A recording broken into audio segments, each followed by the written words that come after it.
When's the last time you heard really compelling instrumental music? You just plucked your heartstrings and moved your entire being. When's the last time you experienced live music, a cappella singing, and the kind of harmonizing and the beautiful voices rising to create a different dynamic in the reality that you stood in? We know how powerful music can be. We know how incredible it is when it comes to the experience, the aesthetic experience of our world and our lives. We also know how wonderful it is when souls come together in prayer space in our sanctuary and commit to making music together, even without instruments. In history, in Jewish history, the Levites did both.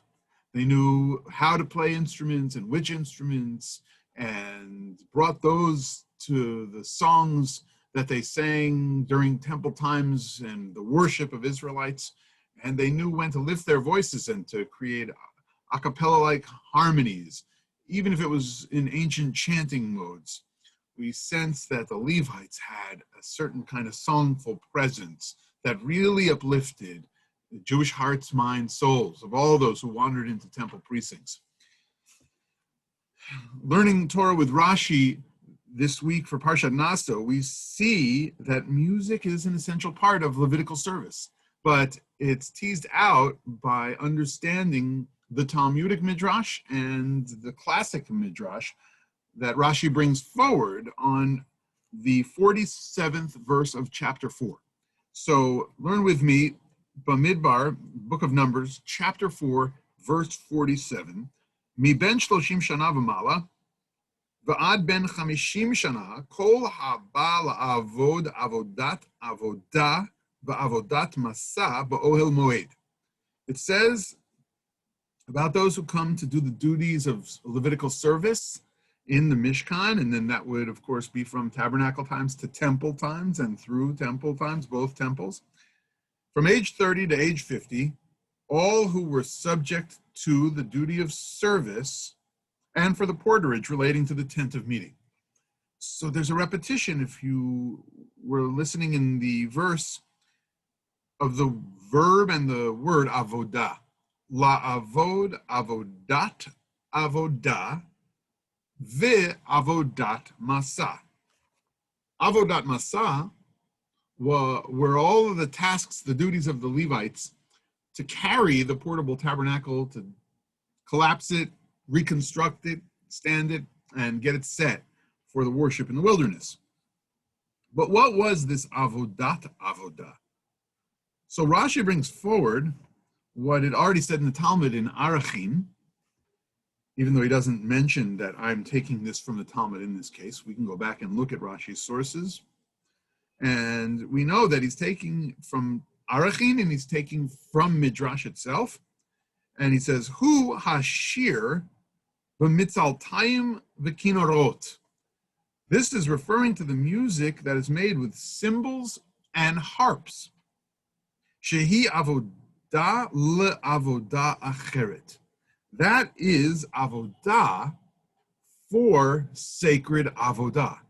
That's the beautiful music that was made for the worship of the heart and the sacrificial rite that was performed in the tabernacle and temples. The power of the music must have been incredible, moving.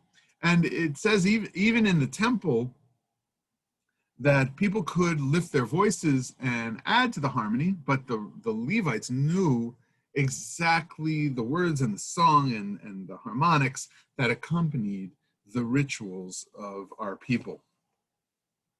But tradition holds that even that during temple times, they even used instruments, and then afterwards, we created sanctuary spaces where we would depend on our own vocal cords and our own voices in order to create the kind of sacred musical experience for worship.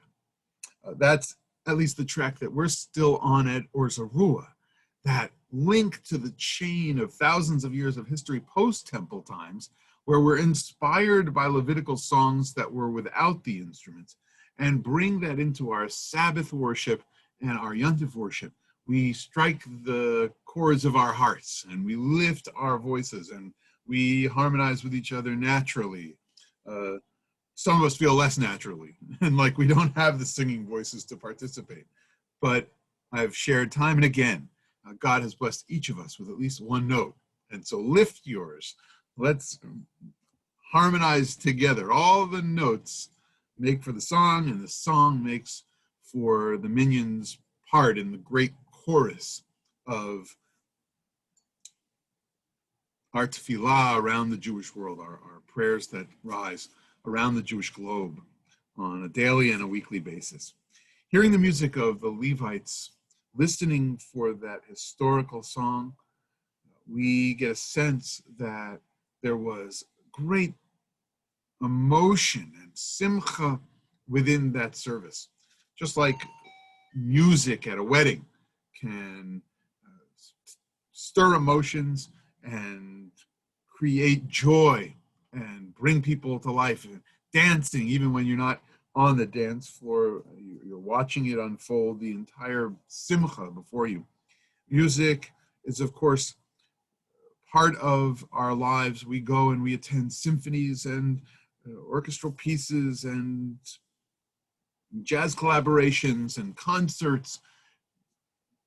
We have all kinds of music that draws our attention. Each of us, in some ways, very different, and we oftentimes can share that music with others who just may not be so inclined either to that genre or may not know that specific artist.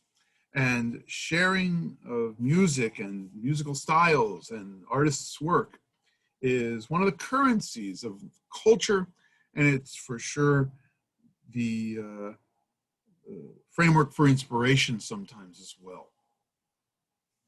Musically, as we develop our own talents, or we choose to sing out loud at services or add our voice or learn the nigunim, the unique tunes of our tradition, we are continuing along the tradition of the Levites. Rashi is pointing out that when we come to shul to sing together, we indeed are making our synagogue the Mikdash Me'at, that it is labeled as in tradition.